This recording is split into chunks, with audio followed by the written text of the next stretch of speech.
তো ভাইয়ের সাথে গায়ে হলুদ বসতে হবে এমনটা কোনোদিন আশা করিনি। তো আজকে দুপুরের পর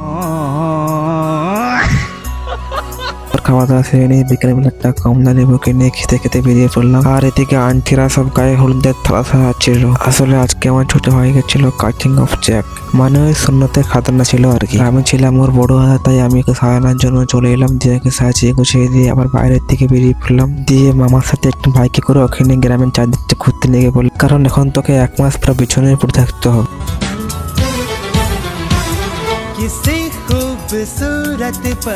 তারপর ছোট ভাইয়ের সাথে আমি বসে গেলাম গায়ে হলুদের জন্য। যদি ছোট ভাইয়ের সাথে আমারটা হয়ে যায় ওই আর কি, শুধু গায়ে হলুদ হয় আর অন্য কিছু নাই। দিয়ে ভাই একের পর এক সবাই চলে এলো গায়ে হলুদের জন্য। তারপর বপু এসে ভাইকে গায়ে হলুদ মাখিয়ে চলে গেল, আমাকে আর মাখালো না। তো মনে হয় আমার আর হলো না। দিয়ে সবাই এসে একের পর সে গায়ে হলুদ মাখালো, ক্ষীর খাওয়ালো। তারপর শতল আসছে এক বউ আমাকে খাইয়ে দিয়ে বললো, ভাই চিন্তা করিস না, তোরও হবে। আমি ভাই সেই আশায় ক্ষীরটাকে খেয়ে নিলাম। দিয়ে ভাই আমি ফাঁকের দিকে বেরিয়ে এলাম। দিয়ে ওরা একের পর এক ক্ষীর খাওয়াতে লাগলো। তো ওকে ভাই আজকে আমার ব্লগে এমনি দেখা হচ্ছে আর পরবর্তী নতুন ব্লগে।